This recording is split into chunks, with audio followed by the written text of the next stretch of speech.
O que transforma, o que leva uma pessoa de um ponto A para um ponto B, ainda é uma palavrinha chamada educação. Tá. Educação é uma palavrinha importante. Mas tem educação e educação, não é uma educação, eu não posso dizer acadêmica, né? Convencional, pronto. Porque senão vai pegar mal, parece que a academia não faz educação e faz. Mas convencional, aquela que tem um professor que ensina e tem um aluno que aprende. Né? A educação que eu falo não tem a ver com ensino. Tem a ver com aprendizagem, e são coisas diferentes.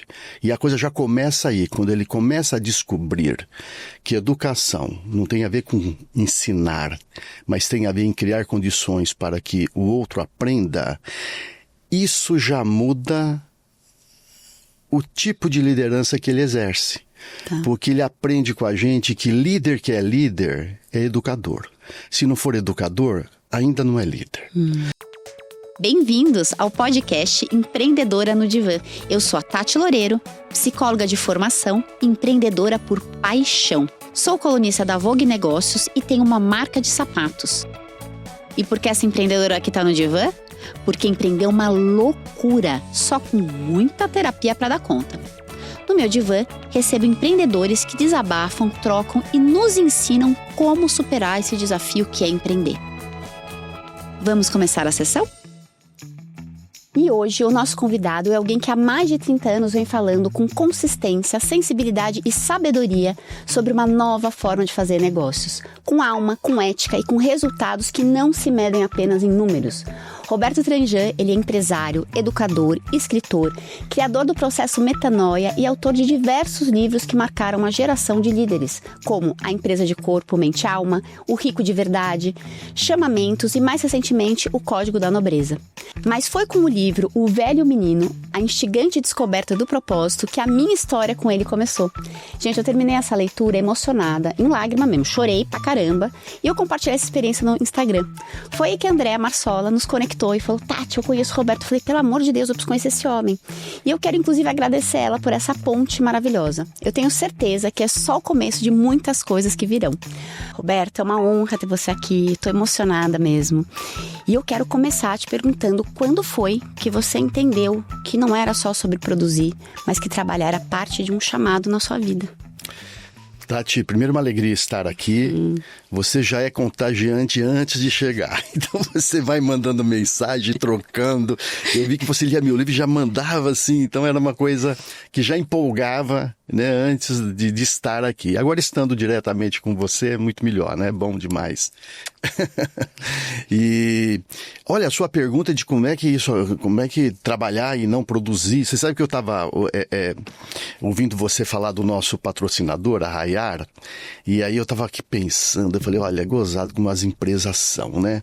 Elas querem os ovos da galinha, mas não se interessam pelas galinhas.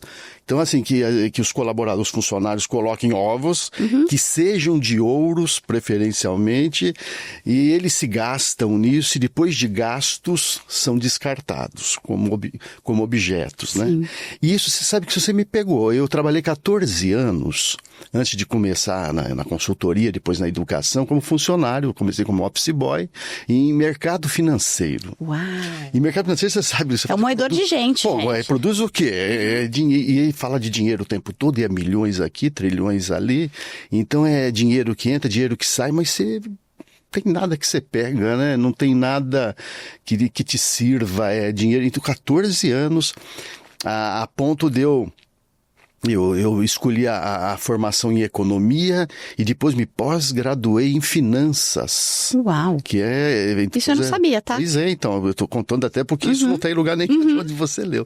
Em finanças, pela Fundação Getúlio Vargas, e tudo bem, eu adorei ter feito economia e finanças, até descobri uma hora e falei, gente, não é só fazer contas, não tem a ver só com números, tem muito mais além disso, né? Então aí eu começa a descobrir essa pergunta que você faz, que trabalhar é além de produzir, é além de ficar colocando ovos e sendo recompensado por eles, diretamente por eles, porque esse também é um problema, né? Aquela coisa de quem coloca mais ovos é o melhor, tá no primeiro lugar do ranking. Mas tem um monte de galinhas, né? Entre aspas aqui, estou usando uma metáfora. Perfeito. Que são sensacionais e que se elas forem bem trabalhadas, bem preparadas e derem condições para elas colocarão seus ovos de ouro por elas, não porque elas precisam para bater metas ou para serem recompensadas financeiramente de alguma maneira. Então, esse é um começo de história. Eu fiquei curiosa, né? Porque eu costumo dizer que sempre tem um ponto na nossa vida que, para mim, pelo menos, foram pontos de dor, mas nem com todo mundo é assim. Você consegue identificar o momento da tua vida, do mercado financeiro, que você falou, cara, eu não quero mais isso? Como que foi essa sua virada de profissão? Tem muito a ver com isso que nós estamos falando, né? De chegar num momento que... Mas é só isso? É só isso, é fazer dinheiro, ganhar dinheiro, e depois disso? Porque o problema é esse, quando você faz uma pergunta, e depois, toda vez que você fizer uma pergunta, bom, e depois disso, e não tem nada, ainda não é propósito, porque o propósito é para depois disso, inclusive, é algo além disso, né? Então tem gente que fala assim, você deve conhecer um monte de gente que, bom, depois disso... eu vou fazer aquilo que tem a ver comigo. Então, depois disso é quando? Quando eu acumular tanto de dinheiro, quando eu tiver tanto de reserva, quando eu conseguir a minha casa, quando eu me aposentar. Olha só que tristeza. Quando eu me aposentar, aí eu vou ser quem eu verdadeiramente sou. Enquanto isso... Enquanto isso eu me ferro. E quanta gente você conhece assim, né? Enquanto isso eu me gasto, enquanto isso, você falou, eu me ferro, né? Enquanto isso... o melhor de mim não vai aparecer. Eu vou guardar o melhor de mim para um determinado momento. Só que esse determinado momento não existe, né? O propósito é aqui e agora. E o pior disso, né, Roberto? Porque assim, às vezes a gente fica esperando, só que quando chega o momento de viver, a gente tá tão exausto, tão sem ideias, que você fala, cara, agora eu não quero mais nada, agora eu só quero esperar para morrer. Pois é. É complicado isso, né? É complicado isso. Porque aí não é um projeto de vida, é um projeto de morte, né? Uau. Perfeito. E propósito é projeto de vida. Maravilhoso. Para viver. Eu quero começar com uma pergunta, porque você tem mais de 3 décadas de experiência empreendendo e educando líderes, né? Você já deve ter lidado com muita gente. O que você percebeu nesses anos com essas lideranças que você entrou em contato? E eu fiquei curiosa, assim, como que elas chegam até você? Sabe, como que essas pessoas chegam emocionalmente falando mesmo? Via de regra, vou colocar um padrão comum, elas chegam olhando o mercado, são empreendedores, né? Empresários, líderes, chegam olhando o mercado como se fosse uma arena de guerra. Então, assim, ele já chega bombardeado, ele chega levando tiros para todos os lados, chega às vezes ferido, chamuscado, mas o que ele vai procurar é como é que eu aprendo a combater. Como é que eu fico bom também de artilharia? Como é que eu dou meus tiros? Porque só levo, como é que eu dou também? Arena de guerra, já entendi, sangue, suor e lágrimas, vamos embora. Como é que... Então, assim, ele chega muito movido pelo medo. Porque no fundo, né, quando você vê o mercado como uma arena de guerra, se você perguntar como é que você enxerga uma arena de guerra, muita gente que está nos assistindo está fazendo assim com a cabeça. Não é, mas é mesmo, porque não é. E olha só, todo o meu trabalho com a metanoia é mudança de modelo mental, é mostrar que não é. Que o mercado não é uma arena de guerra, né? Agora, claro, é todo um processo, porque você não vira essa chave tão fácil. Porque ele acha que é. E quando ele sai na rua, ele fala, não... Ele constata, olha só, o trânsito é uma arena de guerra, a cidade é uma arena de guerra, né? Nós estamos agora aqui, né? Numa cidade grande, São Paulo é uma arena de guerra, e aí ele se convence de que é uma arena de guerra, e ele tem que ser um bom guerreiro, E eu vou já fazer minha próxima pergunta, porque era justamente entender, então como que é o teu trabalho na metanoia com essa pessoa? Porque ela deve ter uma resistência, quando você começa a falar, tá bom, Roberto... Isso é idealismo. Não sei. Como que é o trabalho da metanoia? É um trabalho de... O que transforma, o que leva uma pessoa de um ponto A para um ponto B, ainda é uma palavrinha chamada educação. Educação é uma palavrinha importante. Mas tem educação e educação, não é uma educação, eu não posso dizer acadêmica, né? Convencional, pronto. Porque senão, vai pegar mal, parece que a academia não faz educação e faz. Mas convencional, aquela que tem um professor que ensina e tem um aluno que aprende. Né? A educação que eu falo não tem a ver com ensino. Tem a ver com aprendizagem, e são coisas diferentes. E a coisa já começa aí, quando ele começa a descobrir que educação não tem a ver com ensinar, mas tem a ver em criar condições para que o outro aprenda, isso já muda o tipo de liderança que ele exerce. Tá. Porque ele aprende com a gente que líder que é líder é educador. Se não for educador, ainda não é líder. Então ele percebe. Agora, se a definição que não tem a ver com ensino. Então não tem a ver com dar conselhos, não tem a ver com dizer o que é que você tem que fazer, como é que você tem que ser. Traz um exemplo, tem a ver com o quê? Tem a ver em você que viu o Velho Menino. Você viu que o velho Tafu, depois precisamos esclarecer aqui, eu acho que estou antecipando um pouco, você nem chegou no livro, mas daí você tem a habilidade de... Não, mas já fala agora. Pendurar as roupinhas no varal adequadamente. Manda ver, já fala. Mas o velho Tafu é um personagem do livro Velho Menino. Se você notar, aliás, você deve ter notado, ele não ensina. Ele não diz o que o Aladim, que é o aprendiz, tem que fazer. Mas ele leva o Aladim de um ponto A para um ponto B. E depois para um ponto C, e depois para um ponto E. O exercício dele é um exercício de fazer com que o Aladim aprenda. E o leitor, por conseguinte, que é a minha intenção quando escrevo o livro. Quer dizer, é para o leitor, não é para o Aladim. O Aladim só é o meu personagem. Sim. Mas para mim, todo leitor está lá no lugar do Aladim. Mas eu ainda fico em dúvida, porque, por exemplo, quando você me fala isso, eu li o livro ele é feito em cima de perguntas muito inteligentes, muito perspicazes, que fazem com que o Aladim busque dentro dele as respostas para aquilo. Perfeito. E esse processo de busca, eu que sou psicóloga de formação, esse processo é o que faz a gente se apropriar da resposta e poder sustentar essa resposta que a gente mesmo chega, né? Perfeito. Essa é a beleza. Eu acho lindo, mas eu ainda fico em dúvida, porque eu quero entender, assim, com um exemplo, assim, eu sou muito pragmática, né? Eu sou... quando chega esse empresário que o campo de guerra, a gente tem que lutar.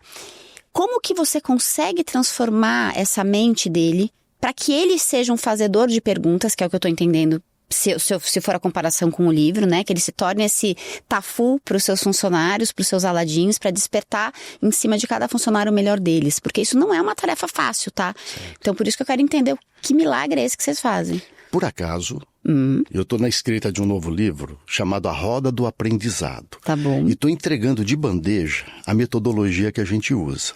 Mas vamos lá, porque o livro ainda não está nem no prelo, ainda está na escrita. Adoro spoiler, gente, o livro é para isso, é para os spoilers. Eu estou bem no meio dele, né? Tô na escrita. E esse livro eu mostro a metodologia. E a metodologia que a gente usa, eu vou dar um exemplo. Então, que você é muito pragmático e quer saber como isso é feito. Por exemplo, uma das que eu lanço perguntas, como o velho Tafu faz. Aí eu coloco assim: o ser humano, de modo geral, evita trabalhar. Sim ou não? Quem está lá na arena de guerra, você consegue imaginar essa estatística? Com certeza. Quase 100% diz que sim, evita. São preguiçosos, não querem saber de nada. Ninguém tem compromisso. Não, ninguém tem compromisso. Eles não veem a hora que chega o fim de semana. Eles estão pensando mesmo, estão aqui, mas estão pensando na compensação das horas. Como é que ele quer ir embora, mas veja, a maior prova, veja os feriados prolongados, já emenda tudo, já ninguém quer saber disso. Então, o trabalho, que é uma das coisas que você perguntou logo de cara, né? Como é que o trabalho... ele é visto como algo, então, que as pessoas não gostam e evitam. Eu não respondo nada sobre isso.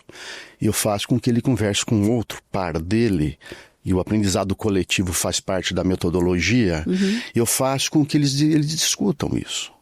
E é interessante porque todos nós, diante de um mesmo território, construímos mapas diferentes. Então, assim, agora nós estamos conversando aqui, mas você está construindo um mapa, eu tenho o meu mapa, o mapa nunca é o território. Né? Qual é o melhor mapa? O teu, o meu, ou de quem nos assiste? É aquele que mais se aproxima do território. Aí eu pergunto, mas como saber? Né? Trocando. você ouço o teu mapa, você toma consciência do meu.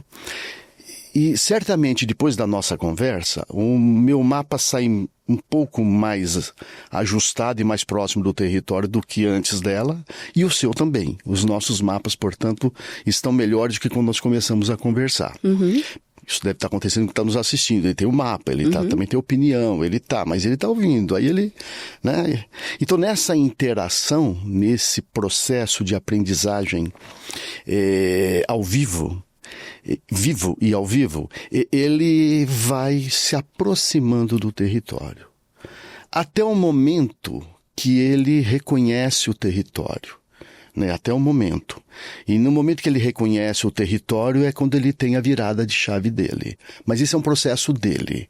Alguns alcançam, outros não alcançam. Tá. Alguns levam mais tempo, outros levam menos tempo. Agora eu posso te dizer uma coisa com garantia.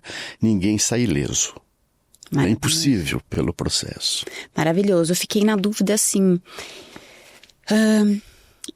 porque... eu imagino que o trabalho da metanoia tem a ver com a pessoa conseguir transmutar e conseguir chegar no seu próprio propósito. Sim, tem a ver com isso. O propósito da obra, a obra que a gente chama é empresa. Eu gosto de chamar de obra porque é uma obra, né? Perfeito. E dá um sentido de construção, né? E sim, o processo da metanoia é ele chegar no propósito da obra e o dele por conseguinte. Perfeito. Né? E como é que ele conecta uma coisa à outra. E conecta o propósito da obra com o propósito, aí é a parte que eu mais curto, de toda a equipe, dos colaboradores. Perfeito, para que todo mundo sonhe junto, né? Sonhe junto e é isso. Eu ouvi você falando, muito atento aqui, ouvindo você falar dos patrocinadores, e todos eles são empresas com propósito. O colaborador tem que sentir isso. Claro, tem o empreendedor que sonhou, que imaginou, que desejou, mas esse desejo tem que ser um desejo compartilhado, né? E é isso. Que às vezes é um desafio, né, também. Porque às vezes você tem um desejo e fala, cara, mas eu sei, só que você não sabe como passar isso pro time, e aí parece quase que é um coito interrompido, sabe assim, não chega. Mas olha só, no nosso processo, o que é feito com ele é como ele faz. Quando eu falei que ele se transforma num líder educador, e ele maneja a ferramenta que é a roda do aprendizado, é a partir daí que ele consegue fazer o que a gente consegue fazer com ele. Então ele percebe que eu estou saindo do ponto A e do ponto B, que é melhor do que o A. Eu estou muito feliz com a travessia. E eu quero que a minha equipe faça essa travessia. Perfeito, ou seja, ele fala, esse processo me mexeu tanto que agora eu aprendi fazendo, e aí eu sou apto para fazer também com o meu time, com meus colaboradores. Perfeito. Muito isso bom. Mesmo. E aí uma pergunta que você fez, só para não deixar ela não responder. Como é que as pessoas chegam na metanoia? Você perguntou isso? Perguntei. Porque quando você passa por um processo desse, você quer que pessoas que você ama muito passe também. Então falou, eu tenho um outro amigo empresário que está lá pagando as penas para poder, né? Alguns tendo sucesso. Sim. A depender do conceito de sucesso. Perfeito. Mas o cara continua numa arena de guerra terrível, né? Derramando sangue todos os dias, né? Então, ele leva pessoas para o processo também, ele conduz para o processo. Basicamente, é o forte do nosso... Que legal. Você sabe que eu me identifico, não é à toa que eu me identifiquei absurdamente com os teus livros, né? Porque quando você acha que tudo é uma guerra, você vai para lutar. Isso. Né? É muito diferente. Então, toda a tua mentalidade, todo o teu corpo, o Joe Dispenza fala muito disso, né? Ele fala assim, quando você está preparado para lutar, você já começa a disparar no teu corpo uma série de substâncias, então é físico, é químico. Então você já chega na reatividade para se colocar com aquela pessoa. Eu tenho o privilégio, isso foi um trabalho meu pessoal também, nem sempre foi assim, porque eu fui ensinada pelo meu pai, Roberto, que trabalhar para ganhar dinheiro. Trabalhar é difícil, trabalhar é uma luta, porque foi assim pra ele e talvez pra muitos da geração dele. Meu pai já faleceu. Então demorou um tempo pra eu conseguir entender que eu podia seguir um outro modelo, né? Que eu tenho muita energia masculina, então assim, pra mim foi um aprendizado muito pessoal. E hoje com o meu time, não só da Empreendedora no Divã, como da minha marca de sapatos, né, a Tatiana Loureiro, a gente faz uma série de coisas que nos conectam, sabe? E que um se preocupa com o outro. Eu me humanizei perante o meu time. Eu tenho certeza absoluta que ninguém chega lá pra me fuder né? Porque não tem outra palavra. Que as pessoas saem de lá porque tem seus sonhos, porque tem as suas coisas pra fazer. Então, essa premissa já tira uma animosidade, sabe? Sim. Então, é muito lindo, porque eu vejo que os meus funcionários se preocupam comigo. Tati, você tá bem? Porque a gente faz muito check-in emocional antes de reunião. Então, às vezes eu não tô legal e eu falo. E aí eles, puta, Tati, como que você tá hoje? Então, eu acho que isso cria uma conexão humana. Porque antes da gente ser empresário, cara, a gente é humano. Né? E se a gente virar que nem máquina, realmente, aí sim, a inteligência artificial vai ganhar de 1000 da gente. Se a gente perder as nossas habilidades, que são as mais humanas e que só a gente pode ter, né? Mas olha, do que nós estamos falando quando a gente fala de negócios, empreendimentos e trabalho? De conexões humanas o tempo todo. E você usou a palavra-chave aí, né? A gente prega uma gestão humanizada. É isso que há mais de 30 anos, empresa de corpo, mente e alma. Na época, alma de empresa. O que você está falando? Eu estou falando disso, de gestão humanizada. A alma é a parte da humanização, né? Então isso é importante. Tem uma frase que a gente sempre usa no Empreendedora no Divã, né? Que é o seguinte: dizem que o segredo é a alma do negócio, mas no Empreendedora no Divã é a alma que é o segredo do negócio. É exatamente maravilha, isso. Maravilha. Aí poderíamos dizer que é a alma no negócio. É isso. Né? E aí tem uma frase do teu livro, né, que me marcou muito, que eu vou ler aqui. As coisas do aqui não se resolvem sem o acolá. E é no acolá que milagres acontecem, materializando-se no aqui. Explica pra gente o que isso significa na prática, porque eu entendi, mas eu quero ouvir você falando. Tá. E como os empreendedores, eles podem aplicar esse tal desse acolá no dia a dia do negócio. Ok. Olha, toda vez que a gente... Quando você falava dos patrocinadores, então você falava de acolhimento, leveza e refúgio. Tô certo as 3 palavras? Acertei, né? O que não pega sempre é mais importante do que o que pega. Tá. Né? Tudo na vida. Então, o que é o mais importante da vida? Tudo que não pega. É interessante que a gente luta tanto pelo que pega, pelo que a gente pega, pelas coisas, né? Mas as coisas, elas só são coisas, assim, que valem a pena quando elas são, de certa maneira, inspiradas pelo que não pega. Tá, me explica melhor isso. Não, por exemplo, no acolá é o reino dos valores, tá, que você não pega e que são mais importantes. Que não é tangível, que você não consegue... é tangível. Eu estou tentando até para ficar mais fácil, não pega, mas é que não é tangível. Então, respeito não é tangível, integridade não é tangível, amor não é tangível. Todas essas coisas se manifestam no aqui, mas elas vêm do acolá. Quando você tem uma empresa orientada pelo acolá, pelas coisas que não pegam, elas dão sentido e significado às coisas que você pega. Perfeito. Então, quando você tem um calçado, é um produto, mas quando tem uma aura, algo maior, que está lá no acolá, que ninguém enxerga, e você imaginou isso antes, você desejou isso antes, porque isso é muito de onde vem o nosso desejo, porque do aqui só vem nossas carências.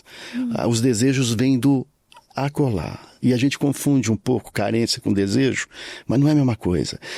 A carência é um padecimento no aqui.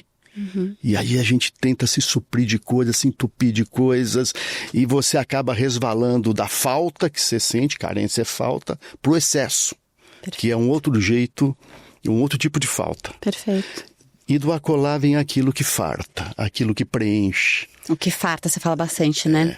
Eu vou trazer um exemplo, então, porque foi perfeito e nomeou, então, que a gente estava conversando um pouquinho antes da gente entrar no ar, né? Da minha história, porque eu acho que foi... Agora você conseguiu nomear o que aconteceu comigo. Porque teve um momento, eu tenho uma marca de sapatos há 15 anos, né? Que é uma marca conhecida, tinha no Shopping Guatemi, no Vila Lobos, e-commerce. Teoricamente, quem olha de fora, uma marca de sucesso. Olhavam pra mim, Tati, como você é estilosa. Tudo coisas muito práticas. E eu, uma pisciana, idealista, psicóloga de formação, que tive ONG durante 5 anos, eu olhava pra tudo isso e eu falava, cara, eu não tô feliz. E eu me culpei por não estar feliz, porque eu falava, nossa, será que eu sou uma pessoa insaciável, né? Por que isso não tá me satisfazendo? E foi nesse momento que eu entrei em contato com o Ikigai, que hoje guia os meus trabalhos dentro da Empreendedora no Divã, que também é para ajudá-las nessa busca de sentido. E eu falei, cara, eu entendi. isso não tá fazendo sentido pra mim. Porque sentido é uma das coisas mais indelegáveis, né? Pode fazer sentido pra você, mas pra mim não fazia. E aí eu acho que foi nesse momento que eu fui buscar um acolá, o que pudesse sustentar o aqui. Eu falo que foi um enxerto, né? Porque o negócio já estava pronto. Então eu falei, o que meu acolá pode trazer, né? E aí nesse momento que eu entendi, eu falei, olha, o que esse negócio me trouxe? Visibilidade. Ninguém me conhecia antes disso. Agora você é a Tatiana Loureiro dos calçados. Mas o que eu posso fazer com essa minha visibilidade? E aí eu entendi da minha história com a minha mãe, que meus pais se separaram e meu pai era uma pessoa que já tinha uma boa condição de vida, minha mãe ficou sem nada. E pra mim foi muito duro viver isso, sabe? E acho que parte disso veio da minha ânsia de empreender. Porque eu falo, cara, eu não quero depender de ninguém. Eu não quero sofrer a humilhação que minha mãe sofreu. Né? Meu pai foi um ótimo pai, mas foi um péssimo ex-marido. Bom, e o que isso tem a ver com o seu negócio? Pois é, mas foi isso que me trouxe o acolá. Hoje, todos os pares que a gente vende, uma parte é revertido para projetos que fortalecem mulheres. Porque eu pensei, caramba, se eu que tinha recurso sofri pra um caramba, quem não tem nada tá na lama. E aí isso deu um sentido pra mim, pro meu negócio, sabe? Eu falei, e aí a gente mudou tudo, porque quando você encontra o acolá, esse acolá ele tem que estar nos poros da empresa. Aí vem a minha parte de branding que eu adoro, da minha estética. Então a gente começou, seus passos movem o mundo, pra mulheres que sonham com asas e realizam com os pés no chão, né? Um par é igual uma doação. A gente manda uma cartinha pras clientes quando elas compram um postal escrito o que te move. Porque eu falo, eu quero ser um espaço não só de passos físicos, mas que a gente possa despertar nesses clientes os passos do acolá. Que passos são esses? Só que engraçado, por mais que quando você falou o acolá, agora eu entendi o que eu li no livro de uma maneira totalmente única. É isso, né? É isso aí. E que bonita a tua história, viu? E o sentido que você dá pro passo e o significado que você dá pro calçado. E pro movimento, né? Pro movimento, né? Então é isso. Isso bota grandeza lindo no que a gente faz. E pro time, que é o que você falou. Porque, por exemplo, quando a gente fala isso pro nosso time, a gente mostra qual que é o projeto que a gente apoia, que cada hora é um. A gente mostra pros nossos clientes. Então eles falam, cara, eu não tô trabalhando só pelo dinheiro que é o aqui, que é importante, mas tem um acolá envolvido, sabe? Então é como se a gente pusesse a nossa força a serviço de mais alguma coisa, sabe? Sim. Que preenche aqui dentro, que é esse tal do acolá. Tati, assim, a gente diz que toda empresa tem que ter uma comunidade. Tá. Você constrói uma comunidade. Essa comunidade não é só a turma de dentro, é a turma de fora também. Perfeito. Porque os clientes começam a entender isso, começam a se envolver, começa a se engajar. Então você tem a sua, provavelmente você tem, né? Sim. A sua comunidade por conta disso. Mas só um propósito é capaz disso, senão você não teria. Só um propósito verdadeiro ou um propósito falso também é? Porque o que é um propósito falso?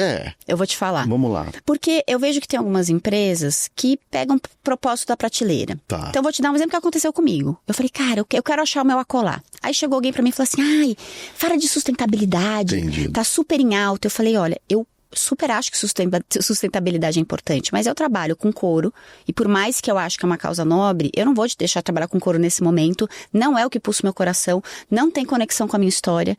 Então, eu poderia ter lançado a sustentabilidade, contratado uma empresa de marketing, eu poderia ter feito tudo isso. Então, para mim, isso seria um propósito falso na minha concepção. Entendido. Perfeito. Muito bem explicado.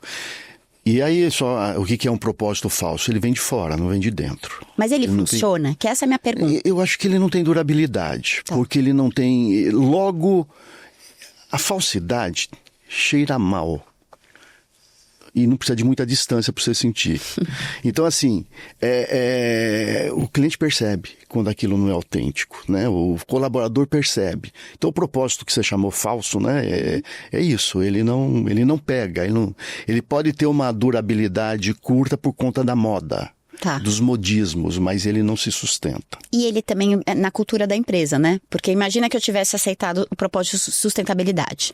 Aí uma colaboradora que vem trabalhar na minha empresa, movida pela sustentabilidade de verdade, fala, Tatiana, mas por que você não usa só tecido no seu sapato? Eu falo, não, porque o tecido fica feio, o sapato não fica bonito. Aí ela vai pensar, mas o teu propósito não é sustentabilidade?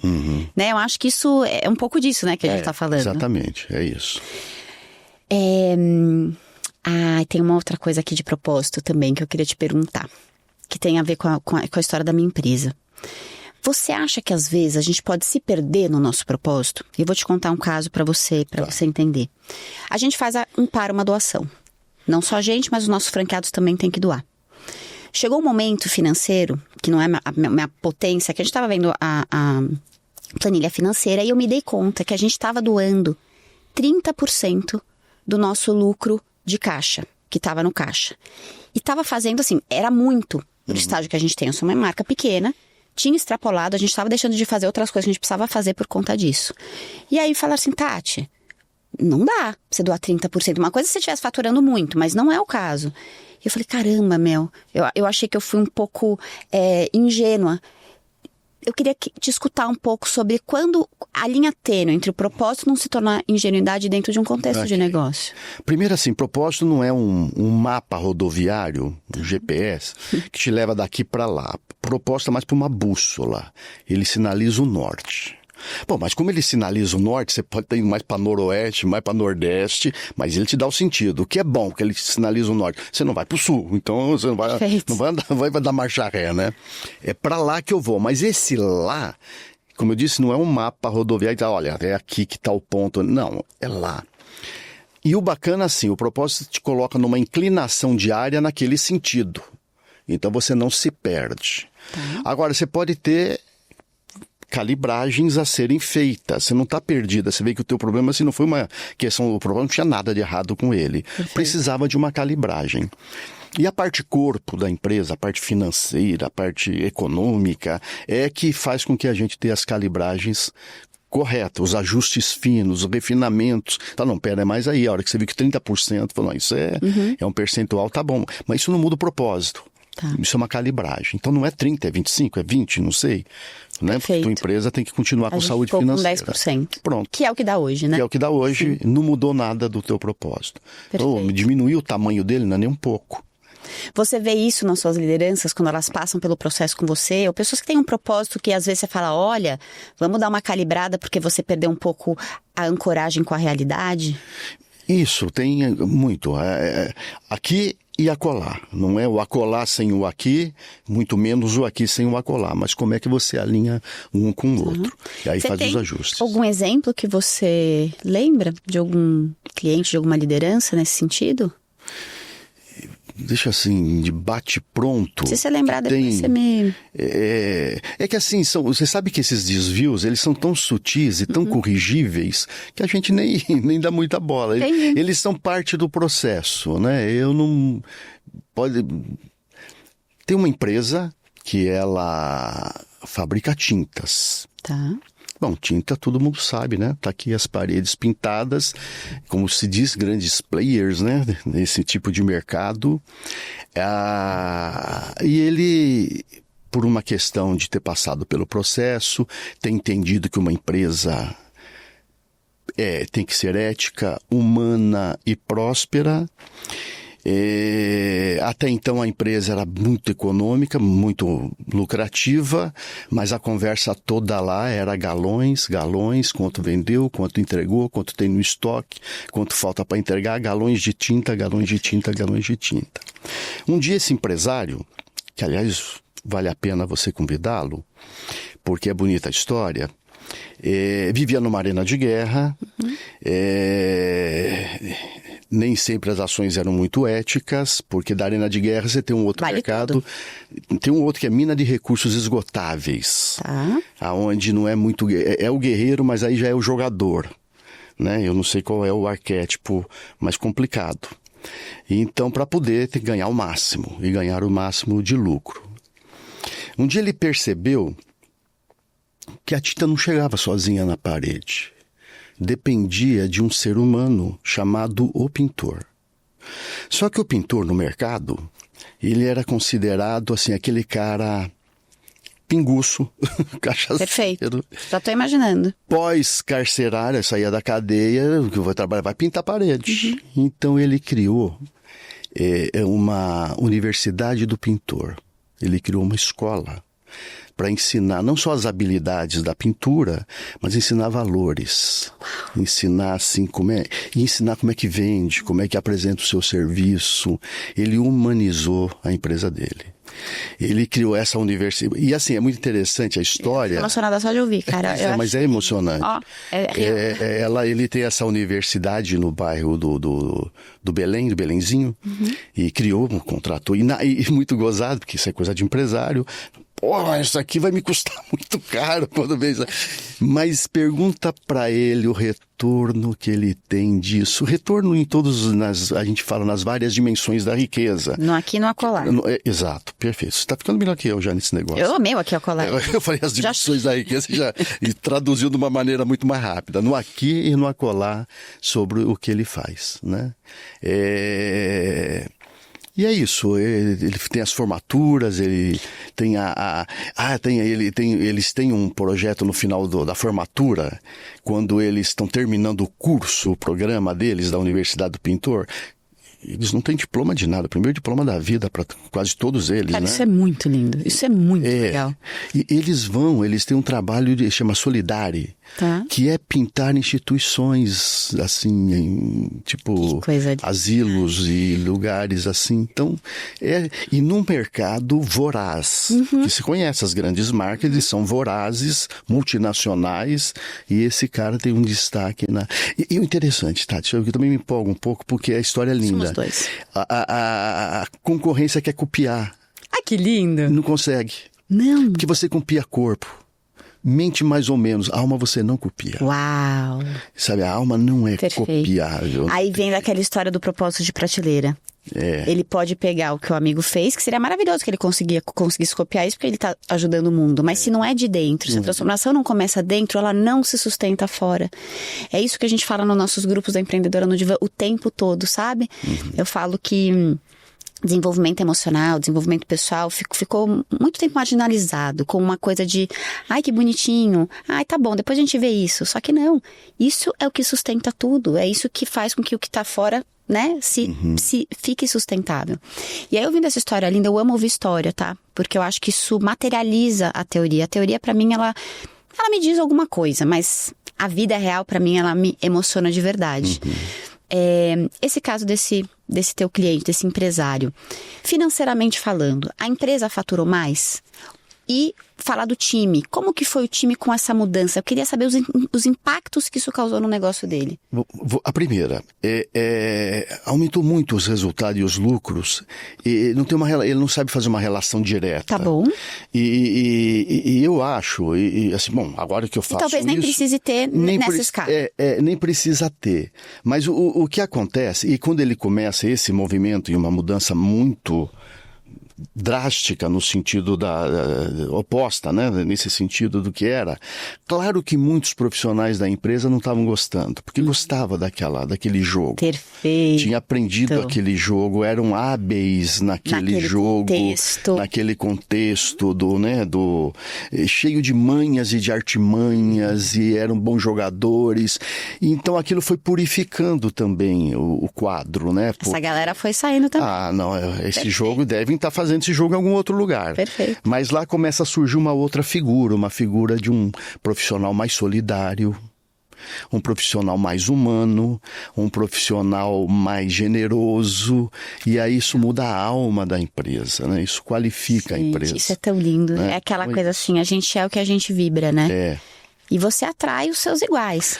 Perfeito, e tem gente que quer ir trabalhar lá hoje por conta disso, daquela empresa anterior, né? Eles não teriam esse desejo, e agora eles têm esse desejo, né? Gente, isso é muito legal, posso falar? Porque isso para quem tá ouvindo, vê que é possível. E olha que baita projeto, quer dizer, ele tá agora impactando tanta gente com esse sonho maravilhoso. Eu amei, gente, borrou toda a minha maquiagem aqui.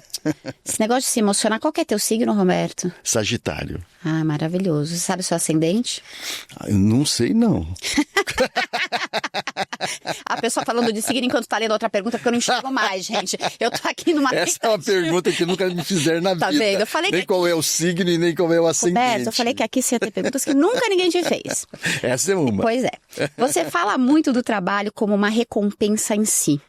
Isso me marcou. De fazer por amor, não por dinheiro. Como você lida, você, Robertinho, lá, com o seu dinheirinho na prática? E eu quero exemplos concretos. Tá bom. Provas cabais. Ok. Eu falo muito da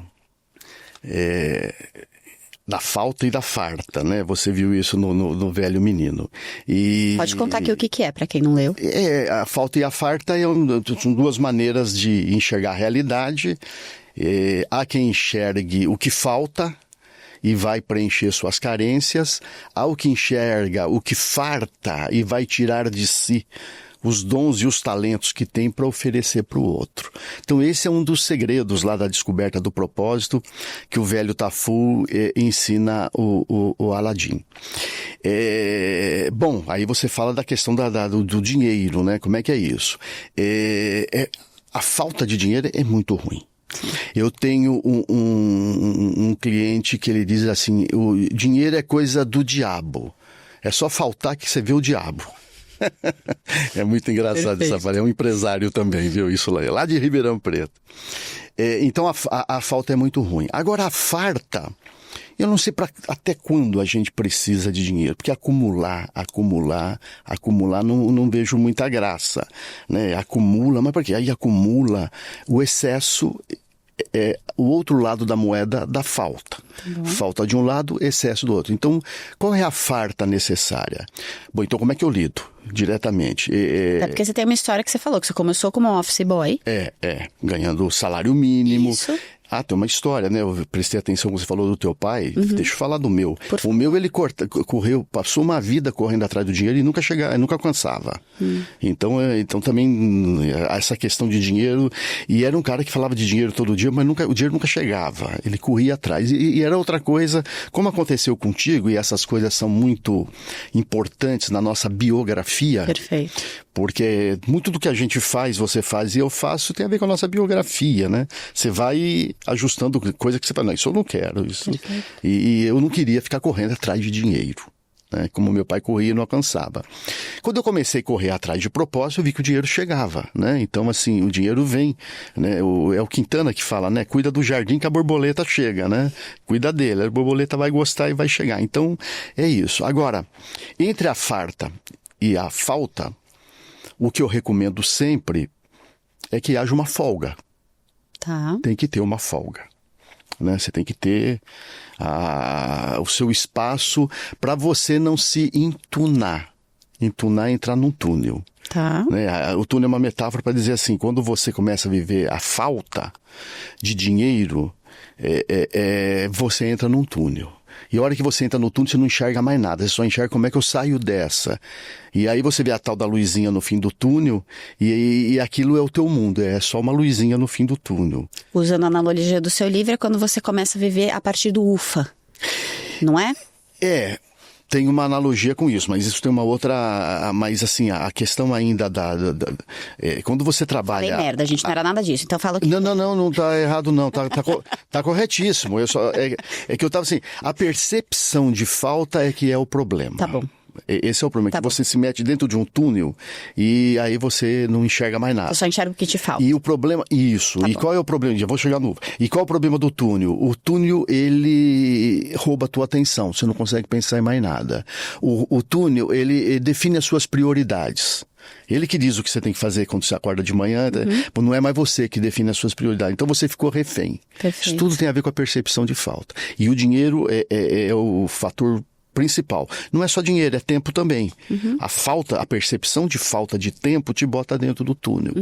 É a mesma coisa. Então, é falta, é percepção de falta. Nossa, acho que eu tô em alguns túneis. Agora eu tô até no frio, gente. Espero que eu não transpire nessa roupa linda da Adriana na praça. Aumenta o ar, gente, que eu tô em alguns túneis. Então, é isso. Claro, então só você falou do UFA, né? No livro tem o UFA e o OBA. É tão legal porque você não precisa nem explicar muito, né? Eu amo, eu tô usando essa expressão. Não é? O UFA é assim... Acabou o dia, ufa. Quer dizer, um sentimento de alívio, não de alegria. O oba é um sentimento de alegria. Então, isso quando você trouxe não estava errado, não, mas é que isso tem muito a ver. Era outra nuance que você queria trazer. Era outra. Dentro do túnel é ufa. Tá bom. Fora do túnel é oba. E aí você está cansado do mesmo jeito, não é que você não vai se cansar. Sim. Né? Mas você fala, oba. Então é uma outra, você falava de química, uma outra química, né? Sim. Você sabe que te ouvindo, essa história do UFA, você sabe que essa frasezinha do teu livro mudou na prática uma história minha. Eu tava para lançar uma mentoria para empreendedora no Divã, porque eu falei, nossa, a gente tava vendo as questões financeiras, começando a ver, nossa, a gente tá precisando de recurso aqui, porque é um projeto novo, né? A gente tá há 3 anos e Eu falei, não, vou lançar uma mentoria individual. Vamos lançar uma mentoria em grupo, em grupos pequenos. E num determinado momento eu falei, cara, eu não sei se eu quero lançar essa mentoria, porque eu tô num momento de muito cansaço por conta de tudo, porque assim, o projeto tá dando muitos frutos e que exigem de mim, mas ao mesmo tempo muitos custos também, para contratar a equipe, para você formar uma empresa, toda a criação ela te exige. E a mentoria veio nesse lugar de não, vamos lançar a mentoria pra gente botar mais dinheiro pra empresa, e ok. Quando eu li essa tua frase, eu falei, gente, neste momento onde eu estou cansada, fazer essa mentoria vai ser um ufa. Ai, que bom que acabou, ganhei dinheiro, acabou. Eu não vou fazer. A mentoria estava pronta, estava escrita, todo o processo, eu abortei por conta dessa frase do ufa e do oba. Eu acho que eu consegui me livrar num nanosegundo do túnel. Faz sentido? Faz sentido. Tá. E faz muito sentido. E ter esse discernimento, que você fala, não, vamos embora, vamos... Por isso 40 demorou pro discernimento, né? Dizem que consciência sempre chega atrasada, mas ainda bem que chegou. Ainda bem que chegou. É isso aí mesmo. E hoje, o nosso episódio tem um patrocinador muito especial que tem tudo a ver com esse tema que a gente tá tratando de propósito aqui com o Roberto. E eu gosto de contar histórias, né, gente? Porque é sobre isso. E a Hayar, que são esses ovos simpáticos, gente, juro, eu nunca achei que eu fosse me apaixonar por ovo, tá? Mas com a Hayar isso aconteceu real. Conheço o fundador e é incrível. Ela nasceu em 2020 do sonho dos sócios Marcos Luiz e do Leandro de tornar o alimento orgânico possível para todo mundo, de quem planta até quem consome. Em 2022, ele chegou às gôndolas como a primeira empresa avícola nacional 100% orgânica, gente, trazendo um novo jeito de pensar a produção dos alimentos. E eu quero contar um pouco sobre a fazenda da Hayar. Ela fica em Avaré, são quase 400 mil galinhas criadas com manejo orgânico, sempre com foco em tecnologia e bem-estar animal. E diferente do que acontece em muitas granjas convencionais, onde as aves ficam confinadas em espaços reduzidos, as galinhas lá todas apertadinhas, sem acesso à luz natural e comportamentos básicos, né, da espécie delas, na Hayar as galinhas são tratadas com respeito, desde a fase de recria, que é a infância delas. Os aviários eles funcionam como verdadeiros playgrounds. Gente, fala sério, playground para as galinhas, olha que maravilhoso. Com equipamentos como Jump Start, que estimulam os primeiros pulinhos e voos para fortalecer a imunidade e os músculos desde cedo. E eu amei essa parte, tá? E aí eu quero contar uma coisa, na sala de ovos, as tecnologias como Crack Detector identificam as microfissuras que ficam invisíveis ao olho nu, mas que separam os ovos para pasteurização. O que é isso? É um processo que elimina as bactérias como a salmonela e garante mais segurança sem alterar o alimento.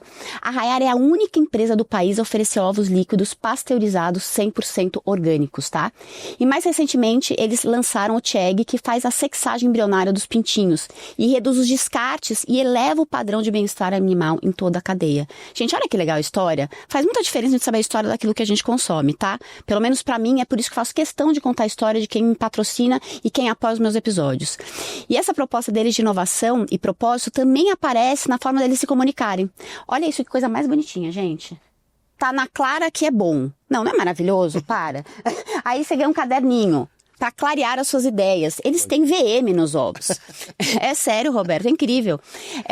Os ovos, eles chegam em uma cartonagem amarela, que é essa daqui, em alusão à gema e à identidade da marca, com personagens que contam essa história de forma leve. Tem a galinha Frida, que eu conheço, ela é uma fofa, o ovo cascudo e o milho pop. E aí, gente, olha só, tem até carimbo em cada um dos ovinhos. Olha, muito fofo.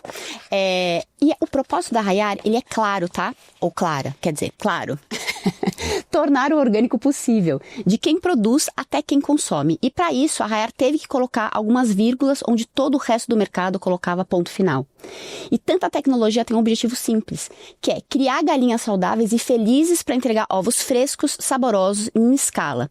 Ovos que conquistam chefes pela estrutura incorporada que os ovos têm, né, da gema e da clara, nutricionistas por serem livres de antibióticos e agrotóxicos e consumidores pelo sabor superior e sem cheiro, que são característicos dos ovos, né? E se antes o ovo já foi visto como um vilão, hoje é um aliado da saúde. E quando é caipira e orgânico, traz ainda mais benefícios. Então, assim, a Hayar mostra que, quando existe propósito, até um ovo pode carregar inovação, bem-estar e transformação para toda a cadeia produtiva. E para encerrar, gente, olha só a sacolinha da Hayar. Só vale a pena. E tem várias penas voando. Olha, Hayar, um beijo. Que prazer a gente poder contar um pouco da tua história aqui no meio da nossa conversa. Tá, eu vou só te perguntar uma coisa do dinheiro, porque você respondeu, mas eu ainda não entendi o Roberto. Se teve alguma situação na tua vida pessoal, não o escritor, Tá. na tua vida pessoal, onde você falou, puta, Tati, nesse momento eu me peguei no dinheiro. Ou não, nesse momento eu podia ter me pegado no dinheiro e eu não me peguei. Então faltou um complemento. Bora. Quando eu falei da folga, deixa eu dizer uma coisa, e eu não gosto de falar algumas coisas que parecem muito como fala? Proselitismo, né? Não sei nem o que é isso. Autoelogio, assim, né? Não, mas faça. Mas eu vou fazer com um exemplo, que eu ganhava salário mínimo, R$225, e não era reais, não, era cruzeiro, né? Em 60 centavos, faz muito tempo, né? E eu poupava 10%.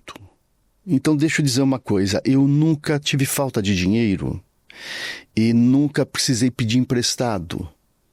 E nunca recebi mesada na vida e não tive herança. Então, tudo que eu ganhei. E eu sempre tive a folga. A técnica bem de office boy. Tá bom. Reserva 10%. Então, era 22 cruzeiro e 56 centavos, que era 225,60. Eu lembrei direitinho. Então, isso toda vez é reserva 10%. Então, eu sempre recomendo assim, reserva 10%. Que ao longo do tempo você vai ter um dinheiro bacana para poder comprar alguma coisa que não seja financiada, poder comprar alguma coisa que não seja fazer um crediário, que era muito comum na época, meus amiguinhos sempre endividados e eu nunca endividado. Então, mesmo ganhando 200 cruzeiros, você conseguiu. Mesmo ganhando um salário mínimo. Porque você adequava a tua vida ao que você tinha. Isso. Pra você ficar na farta e não na falta. Isso. Porque se você se endivida, é natural você ficar na falta, né? Porque você tá devendo. Isso, exatamente isso. Então nunca ficava pendurado. E também, claro, também não tinha nenhuma preocupação de não ter o tênis novo da moda e não ter... Também não me pegava. Para mim não dever era a melhor coisa que tinha. Eu acho que e isso... até hoje. Graças à sua formação em finanças, talvez isso tenha te dado. Eu nem sei te dizer, mas eu sei que é uma regrinha que eu usava comigo e que sempre funcionou. Sim. E funciona comigo até hoje. Maravilhoso, Roberto. Tem um pedaço no livro Velho Menino que você fala... Quer dizer, eu não sei se você fala ou se eu entendi, porque eu sempre faço anotação no meu bloquinho de notas. E às vezes o que a pessoa fala se confunde com o que eu interpretei. Mas eu entendi que viver um propósito não era garantia de felicidade. Quando eu li aquilo... Você falou isso? Primeiro de tudo. Deve ser isso. É o seguinte, vê se é isso, tá. Tati. Aí é você que me corrige agora. Claro. Eu digo que ser feliz é uma armadilha. Tá. Né? Eu acho que isso está no livro. É nesse tocante que você está falando. Eu vou te falar o que me tocou, tá? Eu entendi assim, nossa, ter propósito não é uma garantia de felicidade. Porque também me ajudou a acolher meus momentos de tristeza. Eu falei, poxa, eu acho que eu sou uma pessoa com tanto propósito, com tantos ideais, e às vezes eu tô muito triste. E às vezes eu me coloco nos momentos de tristeza, de melancolia. E aí eu me questiono, eu falo, será que eu tô vivendo meu propósito? Porque eu tô triste, sabe? Então foi nesse lugar que eu pensei, poxa, será que eu tô me desviando do meu propósito? Ou será que isso faz parte do processo? Se viver o propósito não é garantia de felicidade. Bom, primeiro vamos botar as palavras nos devidos lugares, né? Infelicidade é uma coisa, tristeza é outra, existe beleza na tristeza, sim. Então ela é bem-vinda, sim. E não significa que você não esteja vivendo o seu propósito porque está triste, Eu acho que não, acho que é momentos, as estações do ano, tem o inverno que é mais triste do que o verão e você tem que passar pelas estações do ano.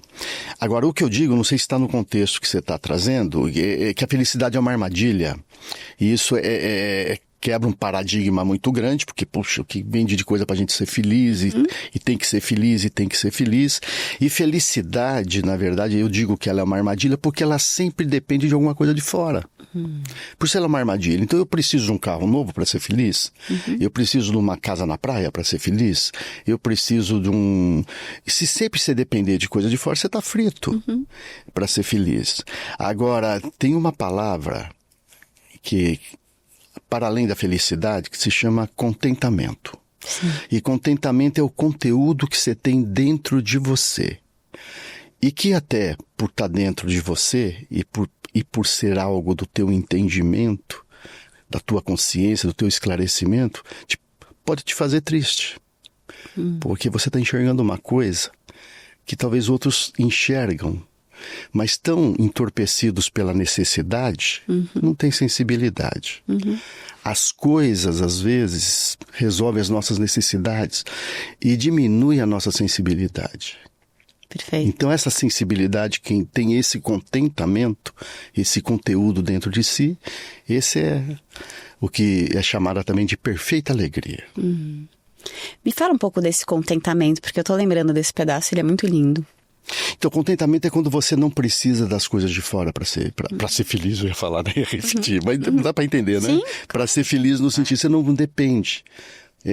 Tá dentro de você e você se sente bem com isso. Ou seja, então a minha premissa, talvez ela não seja verdadeira do começo da pergunta, porque se o propósito, ele é regulado pelas suas necessidades mais íntimas, né? Pelos seus desejos mais íntimos, teoricamente, ele deveria estar a serviço do seu contentamento interno, certo? Certíssimo. O que não quer dizer você estar feliz o tempo todo, ou você estar alegre o tempo todo. Perfeito. É isso? É isso. É isso.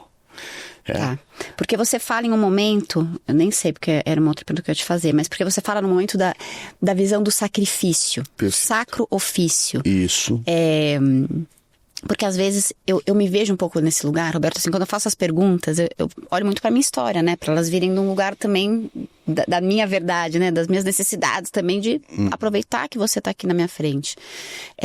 Às vezes eu falo, poxa, eu quero me sentir bem, eu quero me sentir leve o tempo todo. É um pouco essa, né? Essa coisa dessa busca por esse bem-estar o tempo todo. E tem certos momentos que você faz coisas que tem um objetivo bom lá na frente, para não virar o hedonismo, né? Aquela necessidade de o tempo todo estar fazendo para te suprir imediatamente, mas que exige um sacrifício. Então eu tô num momento, por exemplo, de muito trabalho, e talvez eu esteja nesse túnel da falta de tempo, porque eu quero construir, assim, o que eu quero construir para mim é muito grandioso. Então eu às vezes sacrifico o tempo com a minha família, às vezes eu sacrifico o tempo para mim. Mas eu fico na dúvida, será que eu tô fazendo um sacro ofício ou será que eu tô passando do ponto? Como distinguir? O sofrimento ou o sacrifício, né? Que é isso. Mas não tem sofrimento no sacro ofício? Então, o sacrifício, ele é um outro olhar sobre o sofrimento. Então, quando você olha para o sofrimento e fala, não, isso é um sacrifício. E esse sacrifício é um sacro ofício, um ofício sagrado, porque ele é voltado para um propósito. E esse propósito abrange, ele alimenta o meu contentamento, mas ele também está voltado para o outro, né? Para atender o outro ou o todo. Depende da categoria do teu propósito, o outro ou o todo. E tem uma diferença muito grande de uma ambição e de uma ganância. Né? A ganância é a ambição que perdeu a medida. Perfeito. Mas a ambição é necessária. Você precisa ter ambição. Então tudo isso é para você examinar. Isso tem a ver com a minha ambição. Negativo? Não, positivo. Isso está me tornando gananciosa. Positivo? Não, negativo. Perfeito. E aí a calibragem. Isso é um sacrifício que eu faço. Positivo ou negativo? Positivo. Mas isso causa sofrimento a mim e para os outros. Negativo. Então como é que você vai calibrando isso? Como é que você vai fazendo legal, isso da tua vida uma obra de arte que você vai e bota uma pinturinha aqui, bota uma coisinha aqui e torna ela uma coisa bela para você e para quem vê você nela. Acho que essa é a beleza, né? Da gente poder ir se ajustando. Eu me coloco muito no divã. O nome desse programa é Empreendedora no Divã, porque teoricamente eu estou no divã. O tempo todo me analisando mesmo. Caramba, aonde isso está me levando? Isso que você me trouxe alguns insights. Talvez estejam... Já tiveram um momento da minha vida que eu trabalhei bastante, que por mais que às vezes a família reclama, eu falo, gente, eu entendo, mas eu tô feliz fazendo isso. Isso tem sentido dentro da minha vida. E é isso, né? Mas eu tô num momento que talvez o sacrifício não tá sendo sacro. Não tá. Porque eu acho que tá tendo um custo emocional pra mim que antes eu não tinha. Eu já trabalhei muito mais do que eu trabalho hoje, porque hoje eu faço mais pausas. Mas eu acho que alguma coisa dentro de mim tá precisando de uma regulagem. De uma regulagem. Perfeito. E aí, você falou do processo químico, né? É assim, qual é a medida da adrenalina que você precisa para fazer as coisas acontecerem, mas qual é a medida da endorfina que você precisa, né? Arena de guerra é muita adrenalina, Tá. mas a hora que você vai para olhando o que você está fazendo, o mercado e as coisas como espaço de solidariedade, você já começa a produzir mais endorfina. Tá. Então a tua percepção também muda a qualidade disso. Tá. De onde você está e para quem você está fazendo, né? Eu vou falar um pouco uma característica minha, e a Daf, maravilhosa, está aqui, que trabalha comigo, para você me ajudar a nomear, talvez, de uma melhor maneira. Eu sou uma pessoa que eu tenho um olhar muito apurado para tudo, tá? Então, eu sou muito detalhista. Então, às vezes eu olho para uma coisa, sei lá, e eu vejo algo que não tá bom. E aí, quando você falou da falta, eu falei, gente, será que eu tô na falta? E o tempo todo eu me preocupo, né? Eu tenho uma relação muito boa, né, com a Daf, que tá aqui nos assistindo. Nossa, tá sendo citada. Mas às vezes eu vejo, poxa, Daf, por que a gente não fez isso? Olha, isso daqui tá faltando, né? A gente precisa organizar isso melhor para as empreendedoras. Só que eu me culpo, eu falo, gente, será que eu tô sendo exigente demais? Ou será que isso faz parte de realmente poder oferecer algo, né, de uma responsabilidade do trabalho, né? E aí eu tenho uma parceira que fala, não, Tati, você precisa levar as coisas mais leves. Eu falei, então, é muito legal levar a coisa mais leve, mas tem coisas que se eu não fizer, ninguém vai fazer por mim. Então, às vezes eu tenho uma coisa para entregar pro time que tem um prazo e eu tenho que ir lá me sacrificar para poder entregar para as pessoas no ritmo que o negócio tá pedindo, por exemplo. Eu nem sei qual que é a pergunta, tá? Você tá olhando esperando a pergunta. Não, mas eu tô esperando comentários, Roberto, joguei no ar. Primeiro, pode ser um olhar de excelência, o que é muito louvável. Tá. Né? Excelência é uma palavra importante, né? Ser excelência no que faz, entregar excelência, entregar com excelência. Então, isso é uma coisa boa.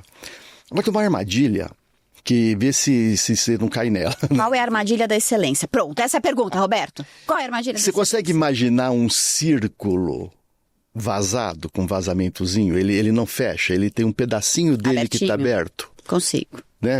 Quem nos assiste, acho que consegue fazer. Consigo. Dafine, consegue, né? Essa imaginação. Então olha, eu às vezes eu coloco um slide pro meu pessoal e falo, o que vocês estão notando aqui?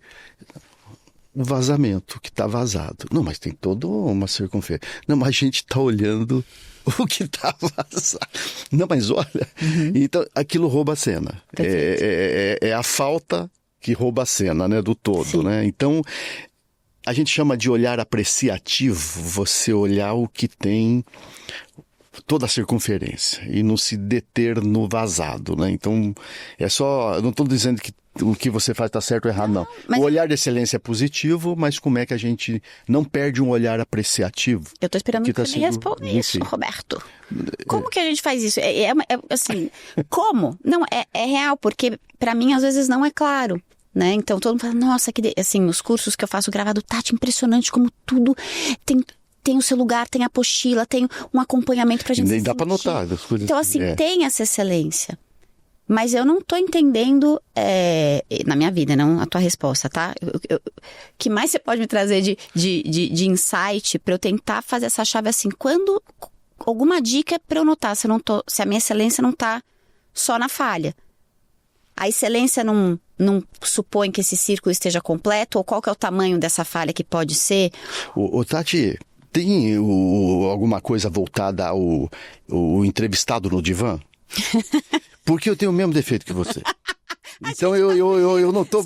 Eu tô aqui rodeando porque eu não posso falar uma coisa que eu... Não, assim, existe um grau de... Eu tô achando a gente no Titanic, naquele pedacinho de madeira. Eu acho que eu vou apoiar nele, ele vai apoiar em mim. E a gente indo lá que nem o de cá. Mas eu não sei se isso agora precisa de alguém para nos ajudar aqui, né? Chamamos uma terceira pessoa. Vamos mais um episódio com uma terceira pessoa aqui. Porque eu vejo que tem qualidades nisso, e talvez seja por isso que eu tenho o mesmo defeito, tá. No sentido do que faz, como faz, como entrega, de cumprir prazos, de ser... aquela coisa toda de... Talvez isso tenha te colocado no lugar que você está hoje. Então, aí precisa ver se isso... Mas você sofre com isso? Eu acho que talvez os outros sofrem com isso, né? Que trabalha com a gente. Tá, é porque eu sofro. Eu vou ser bem egoísta. Se só os outros sofressem, era ainda menos pior. Então eu tô melhor, então não estamos na mesma situação. Você entendeu? Você já tá num degrau. Agora, muito lindo você falar isso, porque conecta com uma pergunta que eu tinha anotado aqui. Uhum. Porque quando a gente... Eu já estou muito apaixonada pelo Roberto, não tô nem conseguindo me conter. Porque quando a gente trabalha com desenvolvimento pessoal, com desenvolvimento de pessoas, né? Que é o nosso trabalho. Às vezes as pessoas te enxergam e te colocam num pedestal, né? Eu tava esperando aqui encontrar o mestre Yoda, entendeu? Eu falei, cara, que cara sábio, esse cara, sei lá, não deve nem fazer cocô, porque ele é muito maravilhoso, sabe? Assim, fiquei pensando, olha a imagem. E eu ia te fazer essa pergunta, né? Se você se permite falar, puta, não sei, isso daqui, eu falo sobre isso, mas pra mim também às vezes é difícil fazer. Como que é essa tua relação com essa posição que você ocupa? Essa é uma, né, de dizer que eu também não sei como isso. A gente diz que o líder ele não pode ser negligente, Tá. ele não pode ser prepotente, Perfeito. mas ele tem que ser exigente. Então, exigência faz parte. Eu sou muito exigente, né? Então, esse é uma questão. E aí, claro, tem que ter um jeito para fazer isso, para que as pessoas não fiquem... eu tenho comigo que a minha equipe gosta do meu jeito. Sim. Porque há uma exigência, mas, claro, né, a gente usa uma regra de ouro. Brando com as pessoas e duro com os problemas, né? Então, assim, brando com as pessoas, mas com os problemas... Eu gostei disso. Duro. Porque Daf, como que eu sou? Sou exigente ou prepotente? Então... E agora? Ao vivo e a cores. Ao vivo e a cores. Aí ela solta, prepotente. Aí a gente faz o quê? Corta! Exigente e detalhista no buscar da excelência. No buscar da excelência, Ou seja, isso é uma coisa importante, né, Daphne? Que tem por trás uma boa intenção, né? A intenção, eu acho que é a que rege. Qual é a intenção que está por trás, né? Que é uma intenção de fazer o melhor. Isso me trouxe muito insight, porque eu acho que essa coisa de eu às vezes querer ser branda em algumas coisas, eu não me acho grosseira, né? Mas me fez com que em alguns momentos eu me culpasse por ser detalhista, entende? E aí você vai perdendo um pouco da excelência. Então eu acho que esse ajuste pra mim, eu tô bem nesse momento, sabe? De entender e de não me culpar. Porque quando a gente... É o que você falou, Tati, não, eu sou assim. Talvez os outros sofram, mas daí eu também vou ter pessoas que também aguentem esse impacto. Gostem. Que gostem, que entendem. Que cresçam. A própria Daphne fala assim, não, Tati, mas isso daqui a gente precisa fazer isso. Às vezes até ela é, né, mais do que eu. Obrigado, gente. Daphne e Roberto, que já me deu algumas luzes aqui. E aí eu quero te fazer uma pergunta. Eu falo muito sobre vulnerabilidade, né? E porque eu acho que às vezes os empreendedores estão muito endurecidos. E talvez de uma escola como a minha, que olha, emoção você deixa em casa, trabalho você tem que ser profissional e deixar as emoções de lado. E esse tem sido todo o meu trabalho de desconstrução no divã com as empreendedoras, é que elas possam nomear o que elas estão sentindo, inclusive de uma maneira propositiva dentro também do seu negócio para humanizar.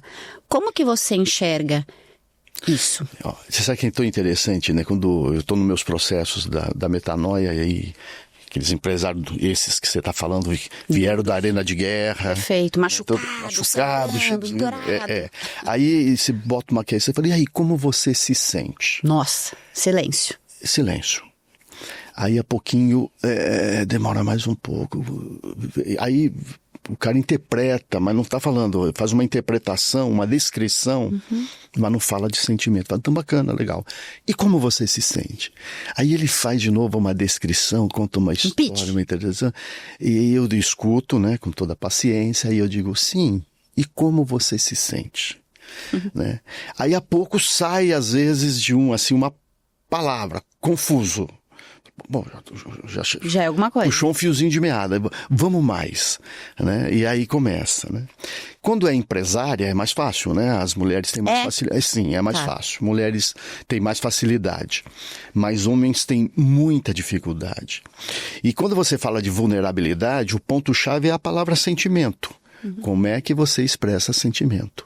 E na metanoia é uma das coisas que eles aprendem, né? Expressar sentimento, até porque se você não reconhece seus sentimentos, não dá nomes para eles, você também não reconhece e dá nomes para o sentimento dos outros. Perfeito. A gente tem uma máxima em educação que é você só reconhece aquilo que você conhece.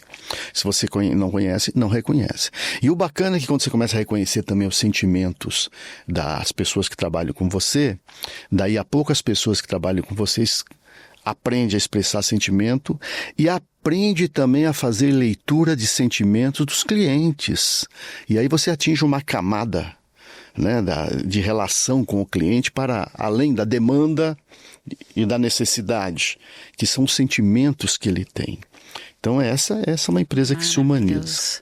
Nossa, eu gravei essa semana um vídeo que falava nomear dá poder, né? Quando a gente nomeia o que a gente sente, isso faz com que, assim, porque eu falo, emoções são dados, elas não precisam te direcionar. Mas se você não nomeia elas te dominam. Elas que nem uma bexiga que você às vezes tenta afundar, uma hora ela brota no meio de uma situação que não era para brotar. Então tem um poder de nomear isso. E eu fico assim, que legal que vocês fazem isso lá também, porque realmente é muito fundamental. E eu falo, Roberto, que eu acho que assim, vindo de um homem, eu ainda acho, eu posso estar sendo eu própria aqui machista, mas eu ainda acho que quando um homem fala sobre sentimento, ainda tem mais poder de quando uma mulher fala de sentimento. Porque eu falo muito desses tópicos, né? Ah, mas você é mulher. Ah, mas você... E existe ainda um pouco essa figura, né?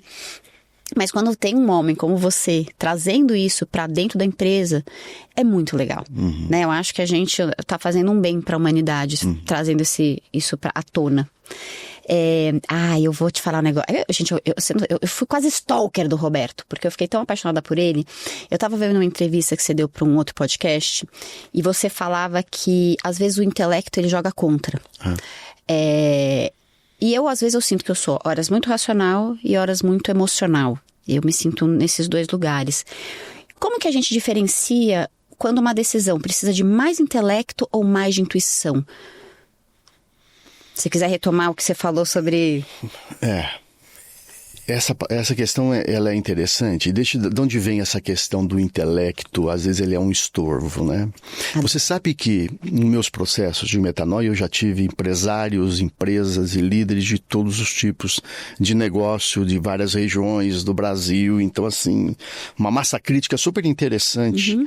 E se você me perguntar qual o tipo mais difícil de fazer a mudança de modelo mental, eu diria para você que são os intelectuais. Principalmente os acadêmicos, então assim, doutor não sei das quantas. Esses são os mais difíceis. E por incrível que pareça, Tati, os educadores. Sim. Que deveriam ser aqueles que promovem a educação, são os mais difíceis. Então, assim, o intelecto, ele é um estorvo, porque ele acaba ocupando um lugar onde o espírito deveria estar. Esse é que é o ponto. E o espírito, ele é assim, nós somos diferentes numa porção de coisas, mas o espírito é um só. E se a gente não acreditar que o espírito é um só, você não consegue fazer com que o outro aprenda, com que o outro saia de um ponto A e vai para um ponto B. Você é o bloqueio dele, porque você não enxerga ele como alguém que tem o mesmo espírito que o seu, né? Agora o intelecto tem a ver com uma porção de outras coisas. O cara estudou mais, fez... Usa uma palavra difícil que você nem sabe o que significa. Usa um linguajar inacessível e etc. Isso é o intelecto. Mas o espírito é um só. E esse é o que cresce. A chama está nele. Perfeito. A chama do propósito não está no intelecto. Perfeito. Eu acho até que, te ouvindo, eu acho que a minha pergunta, ela começa até fazendo já uma confusão de cara, porque eu falei de razão e emoção, de razão e intuição. O intelecto é um pouco diferente. Isso. Eu entendi o que você está trazendo de estrutura. Perfeito. Então agora eu vou fazer a pergunta de novo só da razão e emoção. Tá. Como a gente sabe, porque o intelecto não é só sobre razão, né? Como que a gente sabe, como que a gente sente se aquela decisão eu preciso levar mais para a razão ou mais para a emoção, né? Como fazer esse blend? Você está tirando a palavra intuição aí, agora que você usou da outra vez, né? Porque a intuição é aquele impulso que diz, olha, tem algo dentro de você que está dizendo para você examinar isso que está à sua frente. Perfeito. Eu acredito muito nesse impulso. Esse impulso vem de dentro. Ele vem de algo que está lá. Então, ele é positivo. Bom, agora eu preciso me socorrer em alguma coisa para ver se isso não é alguma coisa...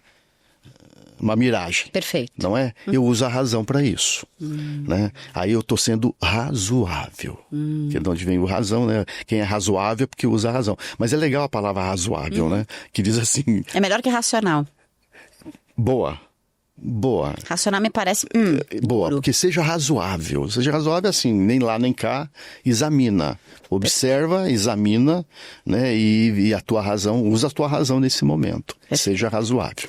Eu acho que a inversão faz todo sentido, né? É usar a tua razão a serviço da sua intuição. Isso mesmo. Né? Para dar suporte e ancoragem para a vida real. Exatamente. Né? Eu falo assim, quando eu resolvi mudar o propósito da minha marca, mudar não, quando eu resolvi colocar essa camada no meu negócio, eu fui olhar mercado, eu fui olhar como que eu podia fazer isso, eu fui buscar uma empresa para me ajudar de branding, para eu conseguir tangibilizar nos meus pontos de venda.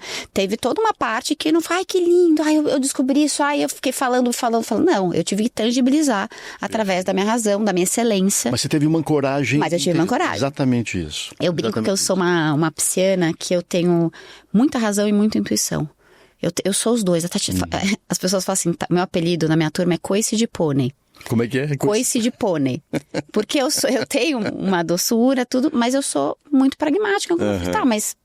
né? Então, acho que é um pouco essa dança. E aí... isso eu já perguntei, adoro. Tá. Essa pergunta é muito boa. Você fala de prosperidade como algo maior que riqueza material. Sim. Para você, o que é ser rico de verdade? Bacana. É um dos meus livros, né? Eu Rico de Verdade. Sei. Não tá aqui, mas eu sei. E a inspiração para esse livro é aquilo, né? Quer dizer, quem está dentro do túnel são os pobres de verdade. Estão dentro do túnel. A falta. Então, quem está nos assistindo falando, então já sei, os ricos estão fora do túnel. Não, os ricos de mentira estão dentro do túnel. Perfeito. Né? Excesso. Então, assim, eu sempre fui indignado com quem mora dentro do túnel. Pobre de verdade e rico de mentira. Aí, então, o livro Rico de Verdade.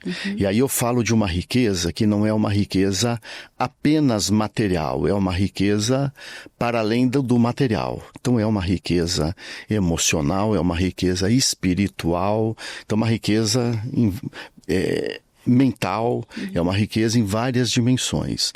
Na empresa, a gente trabalha também, a gente coloca assim, são 4 dimensões da riqueza. A mais importante, a número 1, a dimensão causal. Tá. O que é que eu faço para os outros? Quem é o meu para quem? E o que eu faço para o meu para quem? Depois a dimensão potencial, que é com quem que eu faço o que eu faço para os outros. Primeiro para quem? Dimensão causal. Depois com quem? Minha dimensão potencial. Quem é a turma que está junto comigo nisso? Né? Bom, o que precede essas duas é a dimensão filosófica. Tá. Por quê? E para quê? Nós vamos fazer o que nós vamos fazer. Por quê e para quê?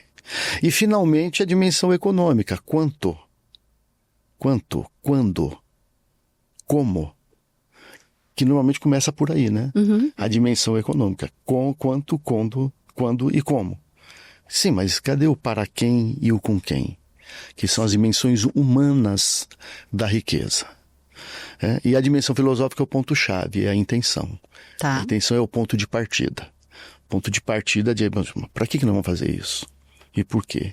Então, são essas dimensões da riqueza. Quando a gente trabalha todas essas dimensões, a gente empreende negócios melhores, o nosso trabalho cria grandeza e os resultados são os melhores.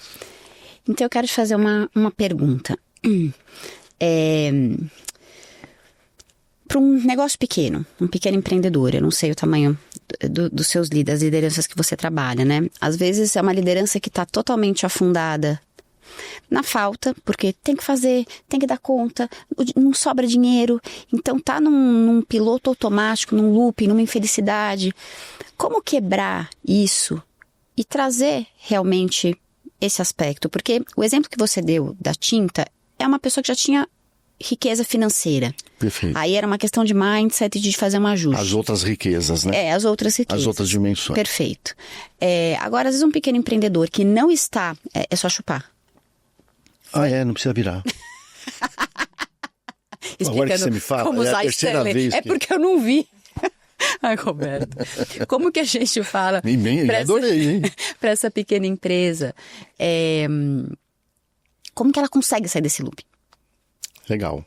Bom, a primeira coisa, ela deve estar ligada em alguém fora ela mesma, né? Que é o seu cliente. Ela deve estar ligado em alguém e como é que ela faz com que esse alguém resolva seus problemas, atenda às suas necessidades, enxergue valor naquilo que ela está fazendo. Tá. Essa é a primeira coisa. Porque se ela estiver muito no túnel, muito na falta, ela não consegue enxergar esse alguém. Ela está muito autocentrada. Tá. Então, primeira coisa, pensa nesse alguém e o que você vai fazer de melhor para ele, né?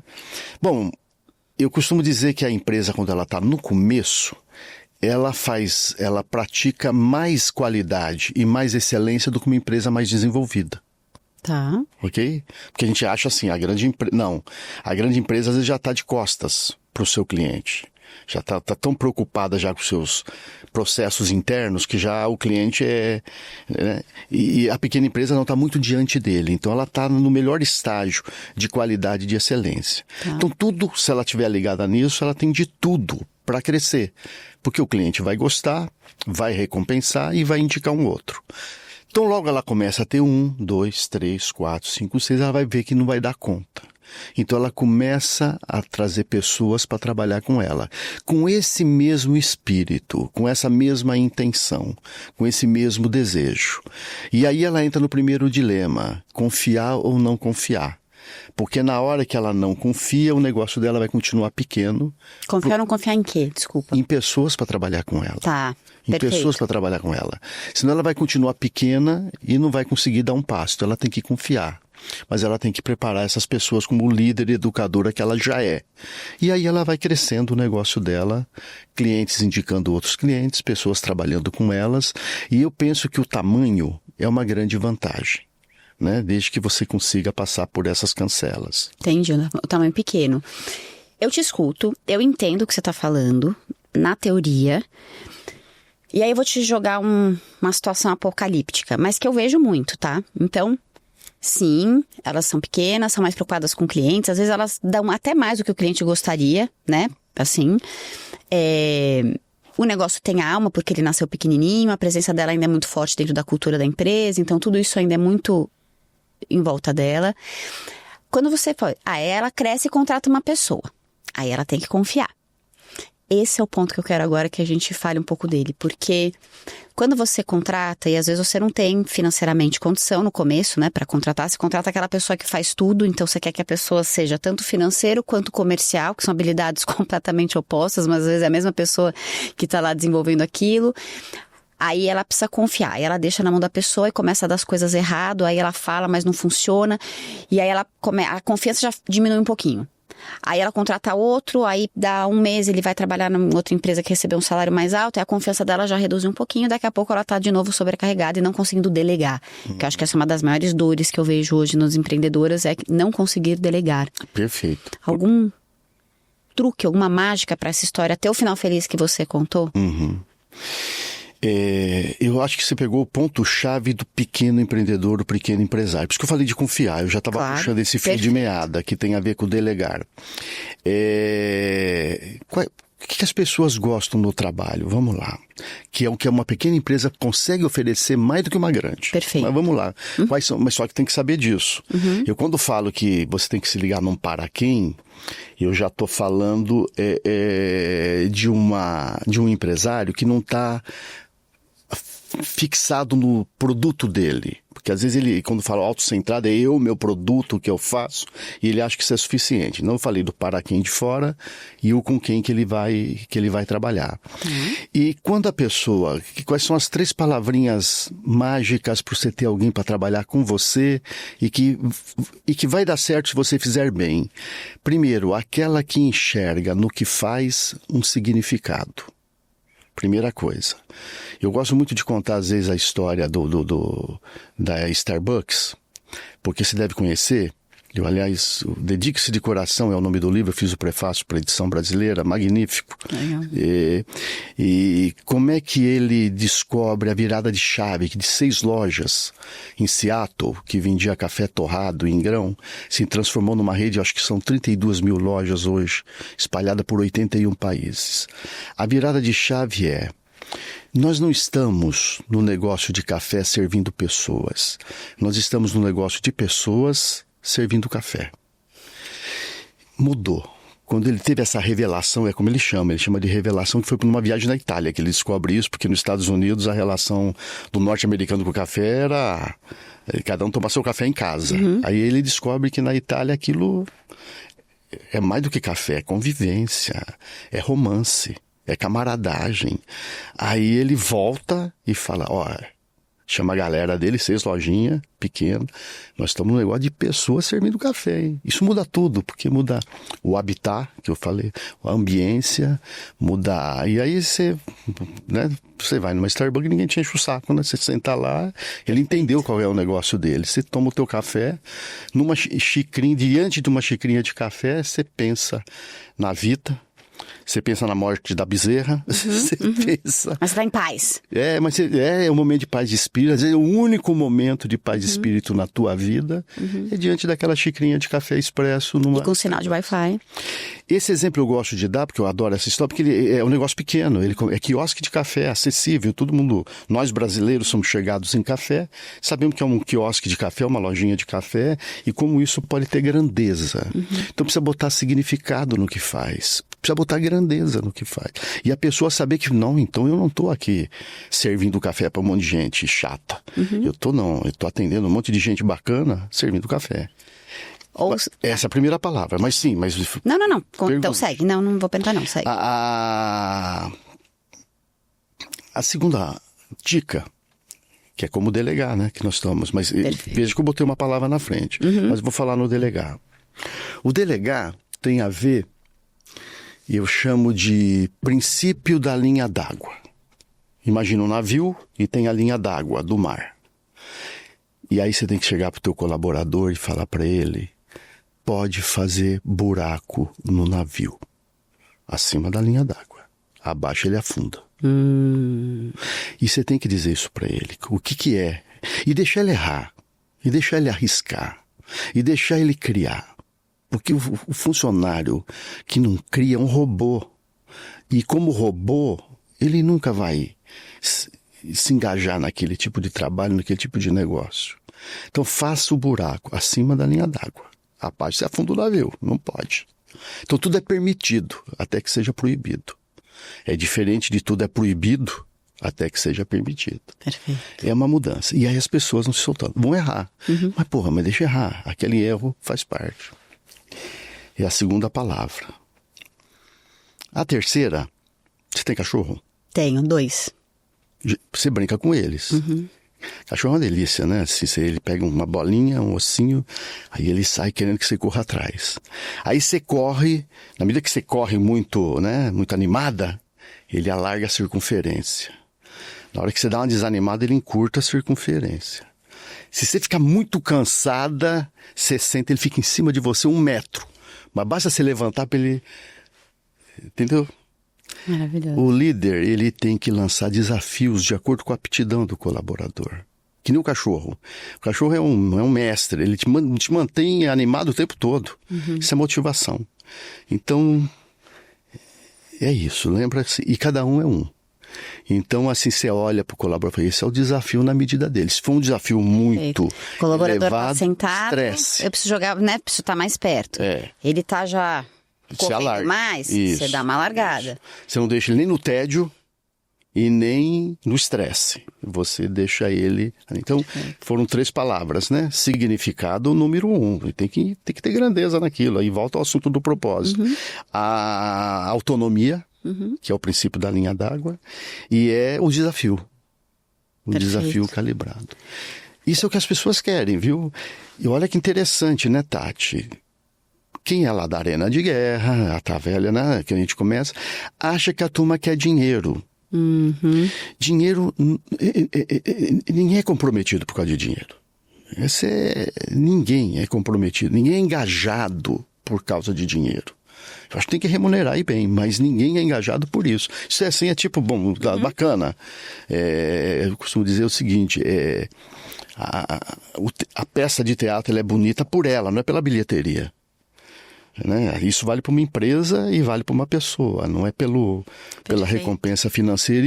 E se a gente trabalhar por causa da bilheteria, a gente quer. Você que tem esse lance da excelência, você quer a peça de teatro bem feita. Né? E depois você vai lá ver. E a bilheteria rendeu? Se é bem feita, ela rende, né? Perfeito. Nossa, posso falar, eu amei esses seus exemplos, porque eu acho que às vezes, quando a gente tá na falta, né? E quando até o empreendedor tá na falta, ele coloca tanta veracidade naquela história. Perfeito. Como se não tivesse outra alternativa, que às vezes você compra junto, né? Sim. Você não, tô falando, né? Às vezes eu olho e falo, nossa, não, como é difícil, né? Não, será que essa pessoa consegue mesmo romper essa barreira? Eu fico com medo de eu ser naive, ingênua, sabe? Às vezes eu fico, puta, será que eu sou uma ingênua? Porque as coisas que eu fiz até hoje, todas são motivadas por uma coisa minha que vem muito de dentro. E sempre foram coisas muito loucas, que não tinha... eu nunca vi alguém fazer, eu fui lá e fiz. Então, quando você traz essa história, eu falo, não, cara, é possível, faz todo sentido.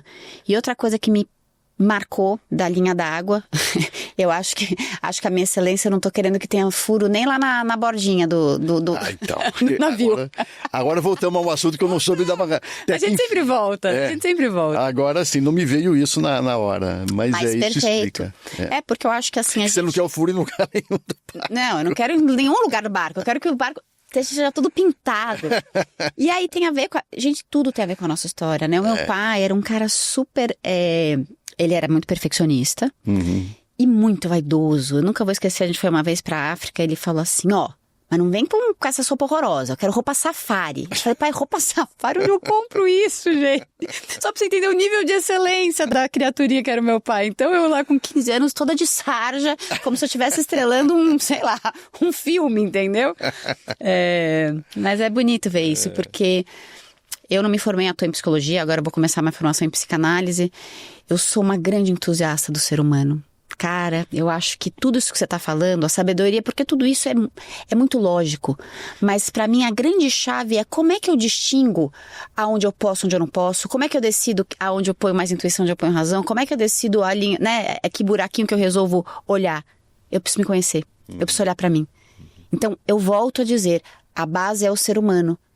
A pessoa pode fazer tua vivência, pode ir na metanoia, pode ir na empreendedora no divã. Se ela não se abrir verdadeiramente para olhar para ela não vai conseguir olhar para fora e ter uma clareza da decisão. Poxa, essa é uma decisão que eu tô sendo mais guiada por excelência ou por um perfeccionismo descontrolado e sem sentido nenhum? Ela tem que olhar para dentro. Ela tem que parar. Ela tem que, Você viu que no livro, vi que você está com o livro Código de Nobreza, né? Que é meu último livro. Sim. Pergunta-chave é quem é você, né? A pergunta-chave. Você sabe que pouca gente tem uma resposta para essa pergunta. Você passa a vida inteira para responder essa pergunta. Não, pois é. Mas assim, é que você vai qualificando ela a vida inteira. Perfeito. Mas tem gente que, assim, toda vez que você perguntar para alguém quem é você, ele responde o que faz. Ele não responde quem ele é. Perfeito. Então, assim, a pessoa já começa, isso é importante que está no Velho Menino também, se colocar numa categoria de objeto. Ela não é sujeito, ela é objeto, ela é uma coisa que faz. E uma coisa que faz coisas. Né? Então, essa correção, quando você falar desse refinamento humano, do autoconhecimento, começa quem é você. E como é que você busca para você uma interpretação que não seja o que você faz, né? Eu falo, quem é você para além do que você faz, né? Porque claro que tudo isso te caracteriza, mas eu escutei do meu psicanalista maravilhoso que ele falou assim, não, eu sou empreendedora, eu sou podcaster, eu sou comunicadora, não. Você está empreendedora, você está podcaster, você está, seja lá o que for. Ou eu sou muito ansiosa, não. Você está muito ansiosa, porque o eu sou... Né? Você pode trazer uma característica, eu sou alta, isso é uma característica imutável. Eu sou baixa, eu sou gordo, eu sou magro, eu tenho um olho verde, eu tenho um olho azul. Isso é imutável. Agora, se você tratar tudo como eu sou, você está tornando imutável algo que como essência é mutável. E aí você está tirando o teu poder de mudar aquilo. Né? Tem muita gente que fala assim, eu sou ansiosa. Então se você não dá adianta fazer nada, você já é, concorda? Então, já determinou. Né? Eu sou pobre, tá bom, acabou. Não, eu estou pobre, eu estou ansiosa. E isso dá um poder pra gente que eu acho muito legal. Assim, Legal, é isso. De mobilização, Exatamente. né? De sair de autorresponsabilidade, né, Roberto? Porque eu falo, gente, eu sou uma pessoa, aliás, que excessivamente coloco em mim as coisas. Não, mas o que eu não fiz pra essa pessoa não fazer? Mas o que eu não fiz? Eu nem responsabilizo outros, já jogo tudo em mim. Que eu falo, cara, eu só posso lidar com o que tá com mim. Às vezes isso me sobrecarrega, eu preciso também, lapidar. Qual que é o teu propósito? Ele tá no final do livro, O Velho Menino, né? O meu pessoal, né? Tá. O meu pessoal. Eu fiquei na dúvida, tá? Se naquele final o propósito era teu, era do Tafu, Então, se mas era... você ainda nem sabe se eu sou o velho Tafu ou Exato, Aladim. eu ia fazer essa pergunta. Ok, então nós não vamos dizer, porque eu quero que as pessoas leiam o meu livro. Mas você conta depois que eu desligar? Que senão eu vou ter um AVC de... Depois de desligar eu conto, mas vou deixar um mistério. No final do Olha que livro... sacana. Me manda direct que eu conto, tá, gente? Assim já engaja Eu no Instagram. declaro... Não, porque eu quero que quem nos assiste leia o livro. Tá certo. Porque O Velho Menino é um livro gostoso de ler, né? Bom de ler e lá no final tem a declaração de propósito. Mas mais do que isso, né? Avisa que quem lê o livro faz os exercícios do Aladim, que parte de 3 desejos, né? Que é a lâmpada do Aladim, 3 desejos, ao final vai chegar no seu propósito. Que lindo. Quer falar quais são as 3 perguntas? Não, os 3 desejos? Os 3 desejos? Não, os 3 desejos é assim, não é pergunta, é você assim, você começa declarando 3 desejos. Ah, não, você tá falando, desculpa, gente, esquece o que eu falei. Não é, você declara 3 desejos. Você falou desejo, eu escutei. Eu tô falando aqui, quem tá nos assistindo, fala, bom, eu já tenho aqui na cabeça, bacana. Escreve os 3. Vai pra leitura. Em alguns momentos da leitura, você vai rever os seus 3 desejos, vai reescrever. E vai fazer isso algumas vezes. Vai reescrever 1, 2, 3, não sei quantas. Mas ao final, esses 3 desejos se fundem em um propósito. Que lindo. Então você não vai me falar qual que é seu propósito, deixa eu riscar essa pergunta. Você largaria tudo pelo seu propósito? Sim. Sim. Sim, com certeza. Com certeza. Uau. Sim. Família, periquito, cachorro. Tudo, ele está acima de tudo. Ele está acima de tudo. Que lindo. E uma pausa fashion, Roberto, só para honrar essa marca que tá me apoiando nesse episódio e que tem tudo a ver também com o que a gente tá falando de propósito, que é a Adriana Praça, que me vestiu hoje. E a Adri, ela é dona de uma marca de roupas que eu mesma adoro e uso bastante, porque são peças como essa, confortáveis, leves, que abraçam o corpo, mas mais do que roupas, tá? O que ela criou já era uma expressão do seu estilo de vida e do que hoje se consolidou também no Urban Yoga, que é um espaço de yoga que ela fundou junto com a Fernanda Salzano, que é a sócia dela. E é interessante perceber, né, como o propósito, ele nunca chega de repente, né? Roberto, a gente falou muito disso daqui. Ele não chega pronto e acabado, ele já está dentro da gente como uma semente e ele vai se manifestando nos passos que a gente dá. E a marca da Adriana nasceu antes da Urban Yoga existir, mas já trazia sinais do que viria. Esses cortes fluidos, os tecidos leves, as roupas que transmitem liberdade, presença e acolhimento. E quando essas peças chegam ao público do estúdio, né, da Urban Yoga, a conexão ela foi imediata, porque as pessoas queriam vestir conforto e autenticidade, então foi um match perfeito. E é esse estilo de vida que a Adri prioriza muito, não só na vida dela, como nas roupas que ela vende. E tudo que nasce dela traz a digital, a busca por leveza, acolhimento e refúgio. E isso é identidade, isso é propósito, isso é ser quem a gente veio para ser.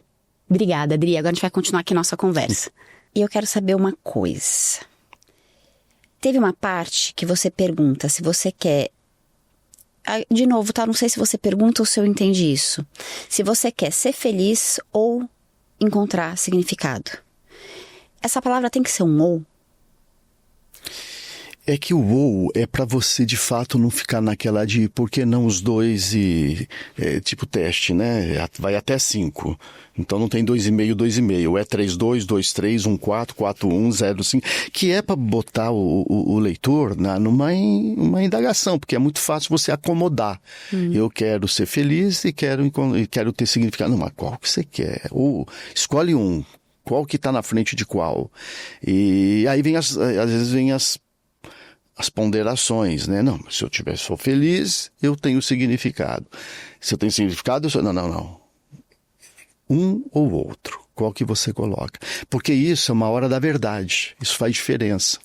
Eu quero ser feliz mais do que encontrar significado. Eu quero encontrar significado mais do que ser feliz. são direções de vida completamente diferentes. São caminhos completamente diferentes. É como aquela bifurcação, sabe? Que você fala, bom, e agora? Tem uma placa aqui, seja feliz. Tem uma placa que encontre significado. Agora você tem que pegar é nisso. Qual estrada você vai pegar? Não dá para pegar as duas. Uma ou outra. Qual você pega? É aqueles hora da verdade. Entendi, eu queria acomodar. Eu super queria acomodar. Mas agora com a tua explicação eu tô entendendo. É uma decisão. O que não quer dizer que você, ao encontrar significado, não vá ser feliz. É. A perspectiva da pergunta agora que você explicou, eu tô entendendo. É pra você se posicionar e num momento de crise, você mas Tati, essa pergunta está relacionada àquela que nós já discutimos sobre felicidade e que eu entrei com o conceito de contentamento. Tá. Porque esse ser feliz, se fosse assim, aí seria para mim uma pergunta difícil. Tá. O que você quer? Encontrar o seu significado, encontrar significado ou encontrar o seu contentamento? Aí você falou, bom, agora pegou. É que talvez essa pergunta ela já esteja errada na origem. Não, é que a intenção dela está correta na origem. Tá. Essa segunda ou a primeira? Não, essa agora que você falou do contentamento. Porque se o contentamento está intrinsecamente ligado com o propósito... Ok, não precisava da pergunta. A própria pergunta, ela te induz ao erro. Perfeito. Ela né? Tá certo. Olha, eu ficaria aqui mais muitas horas. Porque que delícia de conversa mesmo, assim. Isso me dá um tesão, sabe? Assim, fica conversando, não, é sério, tipo assim, você fica... Pra mim isso tem muito sentido, muito, porque eu falo que com o conhecimento, que é o que você trouxe um pouco, né? Ele vai nos levando pra oitavas acima, né? Entendimento sobre a gente mesmo, e às vezes eu me pego, como eu sou uma pessoa que eu penso muito, às vezes eu falo, nossa, como eu ainda tenho essa dúvida? E aí eu, dou um outro tapa na minha cara e falo, não, Tatiana, não é a mesma dúvida, ela já tá em outra oitava, ela já tá num outro ângulo teu. Olha o tipo de coisa que hoje você pensa, e isso não tem fim, né? Porque quando a gente tem todas as perguntas, todas as respostas, vem a vida e muda todas as perguntas. É verdade. Então eu vejo beleza nisso. Eu vejo muita beleza no teu trabalho, então eu queria te falar isso. Muito como um livro pode transformar a gente, enfim, alguns dos seus, mas principalmente quando a gente conhece quem escreveu, porque às vezes você conhece um ídolo e você se desaponta, né? Porque você faz uma idealização que fala muito mais sobre a sua expectativa em cima da pessoa do que da pessoa em si, né? Uhum. E eu falo que você supriu, não que você esteja aqui pra isso, mas assim, você superou todas as minhas expectativas. Que bom, Tati. Fora que assim, você parece ser um fofo. Aí quando você falou que você também é super exigente, eu falei, tá vendo? Médio fofo, adorei. Entendeu? Porque, sabe, esse cabelinho branco não me engana. Mas eu gostei porque humaniza. Te achei uma pessoa muito... É o meu tipo de gente. Então, queria te agradecer. Obrigado, Tati. E encerrar esse episódio. E falar se você tem algum recado, deixar suas redes sociais, o seu trabalho para quem tá ouvindo você. Bom, Roberto Tranjan, né? E aí tem lá as redes sociais, Instagram, LinkedIn, essas coisas todas, tá por lá. E o único recado é que confie no seu taco. Maravilhoso, gente. Simples assim. Que delícia. Obrigada. Obrigado, Tati. Muito obrigado por essa manhã. Gente. Manhã gostosa. Obrigada Muito bom. você. Obrigado mesmo. Obrigada. E se esse episódio acendeu dentro de você esse desejo de reavaliar teu caminho, de ter propósito, eu te convido também, além da Metanoia do Roberto, para fazer a minha jornada que chama O Que Te Guia. Gente, essa é uma vivência profunda para te ajudar a entender o porquê você faz o que você faz e alinhar quem você é com o que você coloca no mundo. É só entrar lá no meu Instagram. Essa é uma jornada que ela é online, tem aulas gravadas. É como se estivesse assim comigo numa sessão de Netflix. Se você achar isso ruim, nem compre o curso. Mas é uma delícia. Quem faz fala, Tati, é transformador. Porque tem toda uma apostila no final, que é como se é o teu guia de bordo, que a gente chama, que é a sua bússola. Eu adorei que o Roberto falou de bússola, porque a gente usa exatamente essa expressão. É a tua bússola, é o teu modelo de sucesso, que ele é pessoal. E você vai aprender como fazer isso na minha jornada que te guia. Então eu vou deixar aqui o meu convite e as nossas redes sociais, que é @empreendedora no divã, e a minha rede, que é @Tati_Loureiro_. Então, obrigado e nos vemos na próxima sessão. Tchau! Como é que é essa jornada? Vou te contar de um braço. Ai, gente, eu quase fiquei pelada.